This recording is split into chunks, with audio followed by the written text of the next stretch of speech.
Hoje eu vou começar a mensagem na leitura do livro 2 Reis, capítulo 4. Se você puder, abre aí comigo, 2 Reis, capítulo 4. É o nosso texto-chave de hoje, enquanto nós entramos na mensagem. E eu vou ler, na verdade, do versículo 1 até o versículo 7. É uma história muito conhecida. Isso aqui é a história de uma viúva que se achega ao profeta Eliseu, clamando por uma intervenção sobrenatural. E eu sei que é uma história onde muitos já sabem, talvez você escutou isso na escola dominical, talvez você já leu na Bíblia tantas vezes, mas quantos aqui já experimentaram algo do Espírito Santo, onde você volta e visita um texto já muito conhecido e o Espírito Santo começa a revelar coisas novas que você nunca enxergou naquele texto? Alguém já teve essa experiência? Eu tive recentemente essa experiência com esse texto, e mais ou menos 3 semanas atrás, eu dividi esse texto e eu também compartilhei e preguei nos cultos do Morumbi. Então, se você estava lá em nenhum dos cultos do Morumbi, há 3 semanas atrás, desculpa, você vai ter que escutar de novo. Mas tem revelação nova e tem algo novo de Deus e fresco. Você crê nisso? Então, hoje, enquanto a gente vai entrar nessa palavra, eu quero só trazer um contexto. O contexto aqui é que Elias foi o precursor de Eliseu. O texto é sobre o profeta Eliseu, mas Eliseu foi discípulo de Elias. E Elias talvez é considerado, até a chegada de João Batista, o profeta mais influente na nação de Israel. Elias era aquele que derrotou Jezabel. O espírito de Jezabel, que tanto a gente escuta nos meios evangélicos, tem a ver com essa unção que Elias carregava, que derrota Jezabel e o seu marido Acabe. E eles eram pessoas que estavam trazendo tanta corrupção no meio do povo de Israel. Então Elias, muitos teólogos vão dizer que ele é um tipo profético que aponta já para João Batista.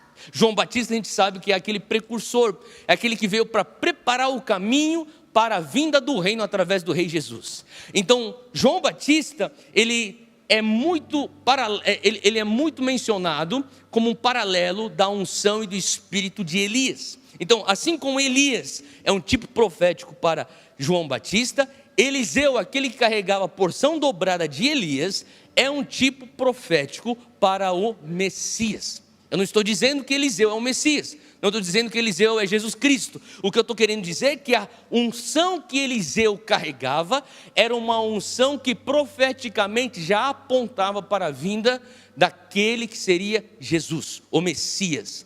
Eliseu carregava a unção dobrada de Elias.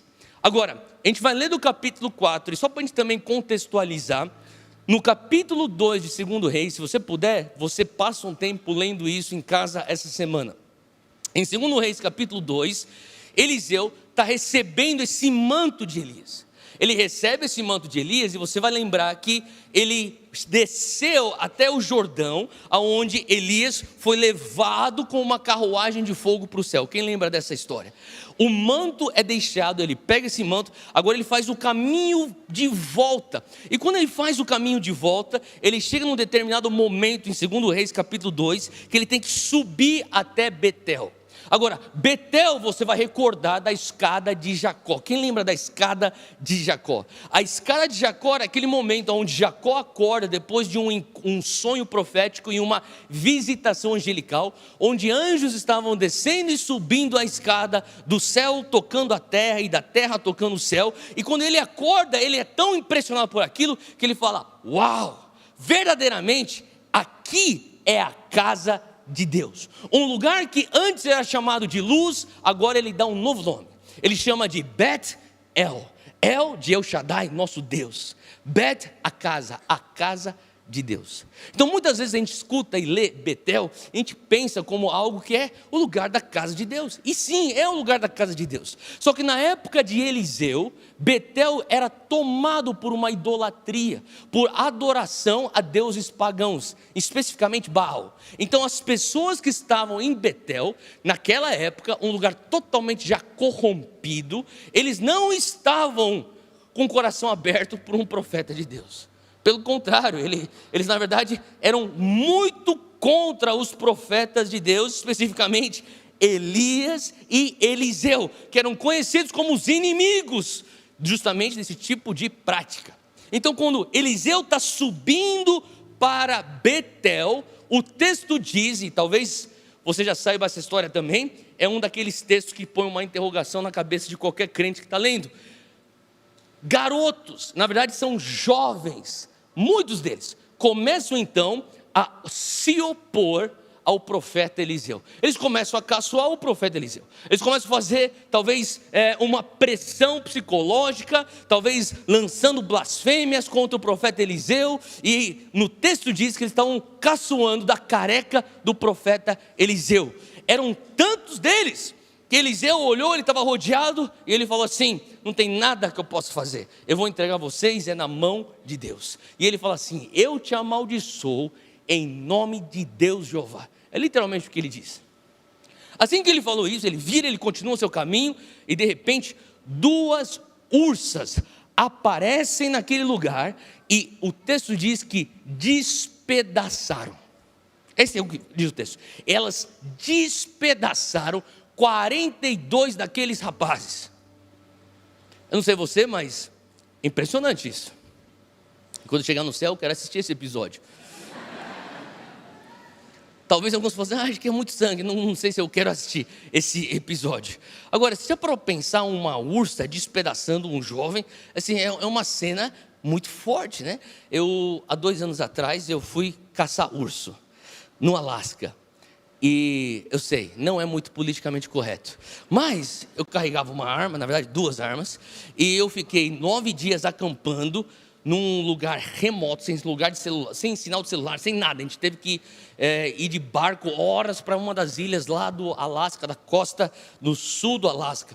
E eu estava lá junto com mais 3 missionários. Um deles é o Sano, que está aqui, é um coreano, que foi pela primeira vez também caçar. Era a minha primeira vez lá indo para esse tipo de caça. Agora, os outros 2 eram mais experientes. E um deles, que era o mais experiente, o nome dele é Phil.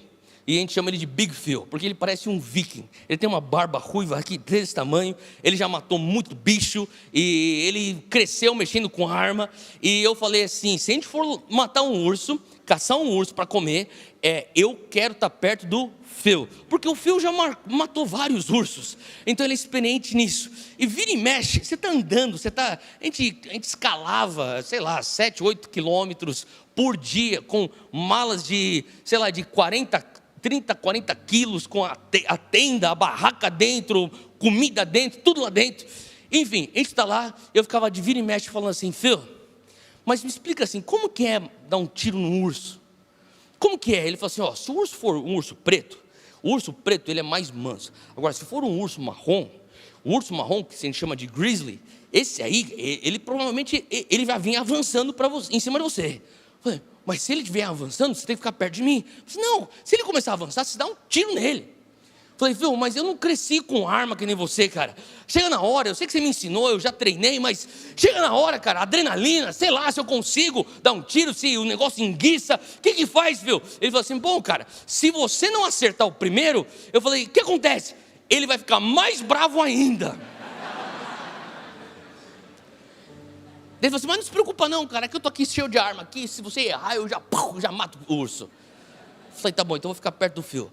E daí em alguns momentos eu pensava, na verdade, mesmo se eu errar o tiro no urso, contanto que eu consiga correr mais rápido que o Phil, eu estou tranquilo. Então a minha preocupação era quão rápido que eu sou com essa mochila. Eu estava ensaiando, eu tenho que tirar aqui, eu solto as mochilas e saio correndo. Agora esses caras, eles não conseguiram correr. Na verdade, o texto diz que 42 desses rapazes foram despedaçados pelo urso. Agora, faz comigo um raciocínio lógico. Se 42 foram despedaçados pelo urso, quer dizer que talvez 80 foram mais rápidos que aqueles 42. Escaparam. 42 foram os que foram pegos pelas 2 ursas.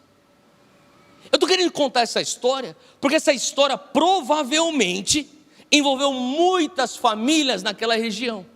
Eram muitos rapazes de diversas famílias, Algumas perderam seus filhos nesse episódio, outros tiveram seus filhos de volta e escaparam dessas ursas que foram atrás. Mas uma coisa ficou muito notória: Eliseu é um profeta com quem não se mexe.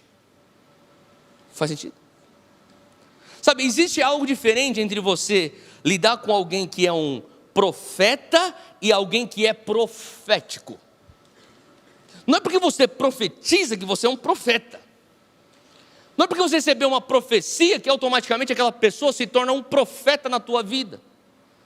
Você ser alguém profético diz respeito a uma característica de você ouvir e conhecer a mente e o coração de Deus acerca de uma pessoa ou de uma situação. O profético nada mais é do que isso. É você saber a mente e o coração acerca de uma situação. Agora, o ofício do profeta é uma coisa totalmente diferente. Pessoas que são profetas de ofício são pessoas que têm um estilo de vida muito atípico. Eu não sou um profeta de ofício. Se você me perguntar, você gostaria de ser um profeta de ofício? Eu provavelmente diria para você, não quero, com a minha mente humana, eu não quero isso. Porque, pela minha experiência, os profetas de ofício têm um estilo de vida e uma caminhada muito mais difícil do que seres humanos normais que nem eu e você. São pessoas que são mal interpretadas, são pessoas que são injustiçadas, são pessoas que quase todas elas passam pelo deserto e têm uma aula do Espírito Santo na escola do deserto. Faz sentido? São pessoas que são provadas pelo fogo, são pessoas separadas. Eliseu era um profeta e agora Israel inteiro reconhecia. Esse cara aqui não é simplesmente um que andava com o grande profeta Elias. Esse cara de fato está carregando a unção dobrada do profeta Elias. Então existia uma certa reverência. Certa não, muita reverência. Eu diria que existia, na verdade, um certo temor. Porque se você conhece a história do que aconteceu em 2 Reis capítulo 2, quando você chega aqui em 2 Reis capítulo 4, você entende que aqui não é só uma viúva casualmente se trombando com o profeta. Ô profeta, tudo bem? Não. Existia uma certa distância, uma certa cautela. Você não quer chegar tão perto de Eliseu. Esse cara é perigoso. É melhor ele não ficar bravo com você. Mas ao mesmo tempo eu reverencio ele, porque todos nós precisamos de um profeta. Israel precisa da unção profética. Faz sentido o que eu estou falando? Então é com essa ótica que nós vamos ler esse texto do versículo 1. E aqui diz que certo dia a mulher de um dos discípulos dos profetas foi falar a Eliseu: teu servo, meu marido, morreu, e tu sabes que ele temia o Senhor, mas agora vem um credor que está querendo levar meus 2 filhos como escravos. Eliseu lhe perguntou: como é que eu posso ajudá-la? Diga-me o que você tem em casa. E ela respondeu: tua serva não tem nada além de uma vasilha de azeite. Então disse Eliseu: vá pedir emprestadas vasilhas a todos os vizinhos, mas peça muitas. Depois, entre em casa com seus filhos e feche a porta. Derrame daquele azeite em cada vasilha e vá separando as que você for enchendo. Depois disso, ela foi embora. Fechou-se em casa com seus filhos e começou a encher as vasilhas que eles lhe traziam. Quando todas as vasilhas estavam cheias, ela disse a um dos seus filhos: traga-me mais uma, mas ele respondeu: já acabaram. Então o azeite parou de correr. Ela foi e contou tudo ao homem de Deus, que lhe disse: vá, venda o azeite e pague suas dívidas, e você e seus filhos ainda poderão viver do que sobrar. Presta atenção, o versículo 17 diz: e você e seus filhos ainda poderão viver do que sobrar. Fala comigo: abundância. A história conta de uma mulher que começa com escassez e termina em abundância. Mas no versículo 1 existe algo muito importante.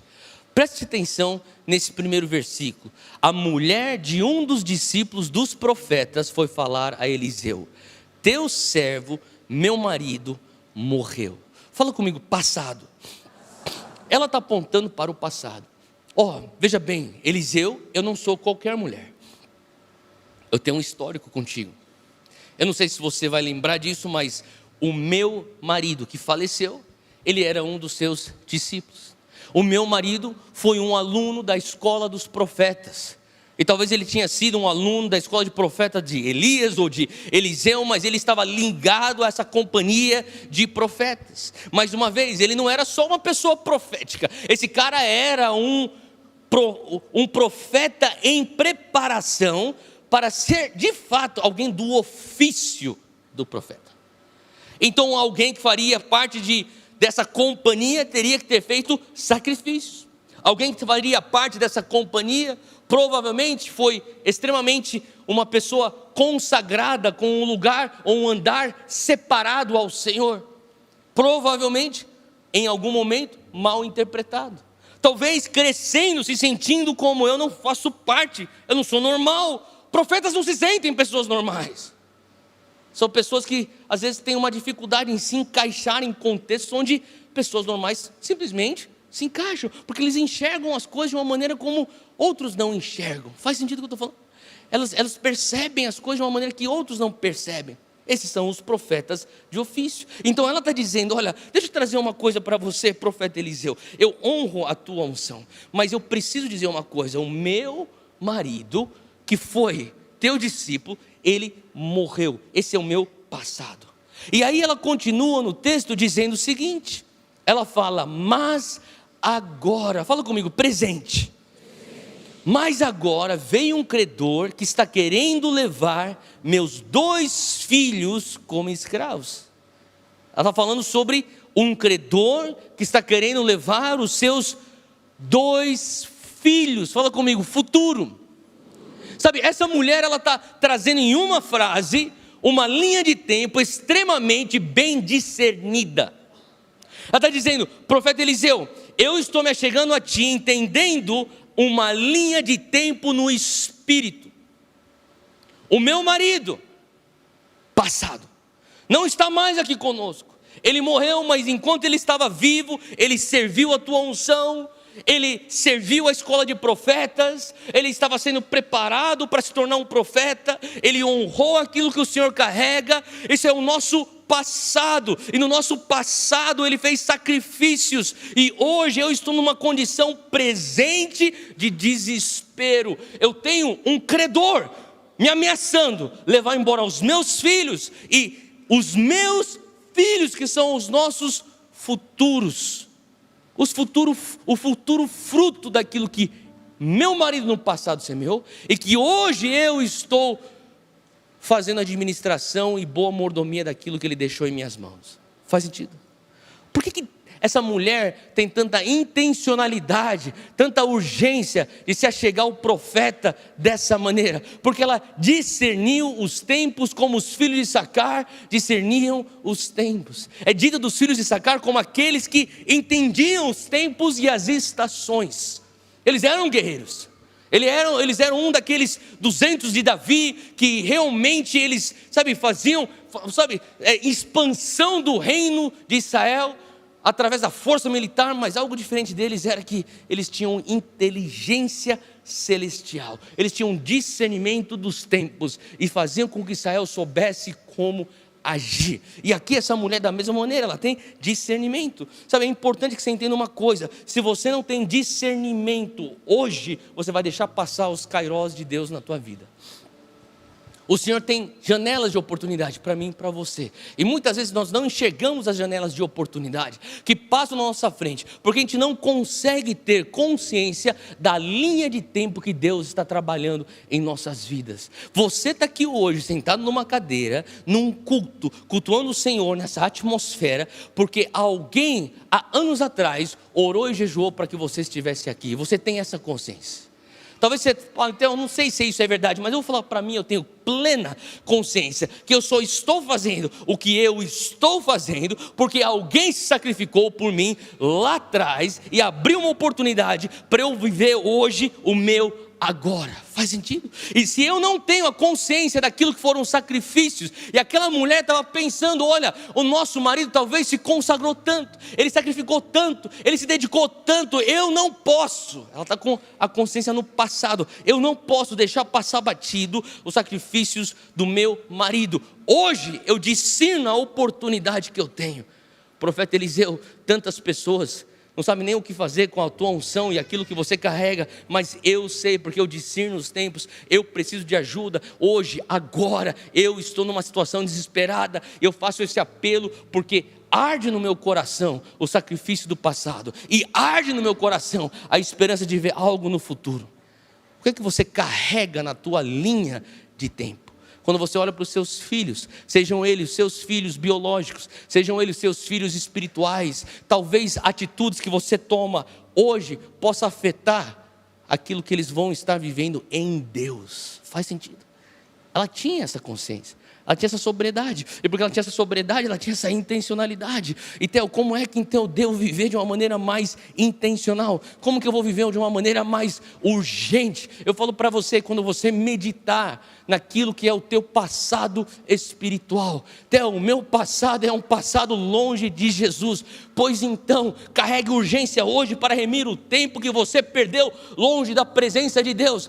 Mas o meu passado não é um passado longe de Jesus, o meu passado é um passado onde eu cresci no Evangelho, pois então, os teus pais espirituais, teus avós espirituais, lançaram sementes que hoje você está colhendo, eles não estão nem aqui. Seja intencional na tua colheita. Faz sentido o que eu estou falando?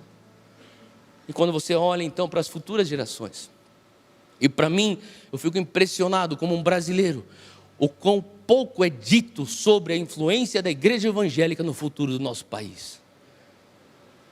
Quando nós, com 70 milhões de evangélicos, deveríamos estar pensando qual que é o legado que nós queremos deixar para essa nação.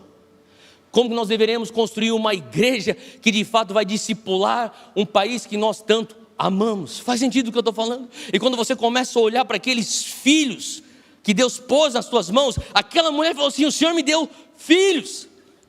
O que será desses filhos se eu não agir? Hoje eu arrisco, eu sei que o Senhor, Eliseu já chamou ursos para matarem tantos jovens, mas eu arrisco, porque ela carregava dentro dela, mesmo que Esther carregava em Esther capítulo 4, quando Mordecai diz: Esther, quem sabe não foi para um tempo como este, que você está aonde você está. Sabe essa urgência? A minha oração é que hoje, Zion, você saia daqui com essa urgência. A minha oração é que hoje você venha sair daqui, Zion, com essa intencionalidade. Que você não seja confortável em simplesmente ficar: vamos ver o que acontece. Não. Discirna as janelas que Deus está pondo diante de você, porque você tem meditado e tem orado sobre aquilo que foi depositado antes de você chegar, e sobre aquilo que o Senhor tem deixado para você fazer para o futuro. Faz sentido? Você fala assim: Theo, mas eu não tenho nem pais espirituais. Deixa eu te dizer uma coisa: você só está aqui hoje por conta do sangue dos mártires. Se eu tiver que levar lá para trás, eu levo lá para o Coliseu. Essa igreja, eu não estou dizendo Zion, eu estou falando da igreja de Cristo. É só você estudar um pouco ela. Ela foi construída em cima de suor, de lágrimas, de sangue escorrido por pessoas que acreditam no Evangelho, para você hoje ter acesso a esse Evangelho. Honre o teu passado. Como que você honra o teu passado? Discernindo as janelas do agora. O que é hoje? Hoje não é só para você simplesmente pôr tua vida espiritual num piloto automático. O que é hoje? Hoje é a oportunidade de você começar a construir um legado. Essa mulher entendeu isso, e o profeta discerniu. Falou assim: você está falando linguagem espiritual, você está falando princípios de reino.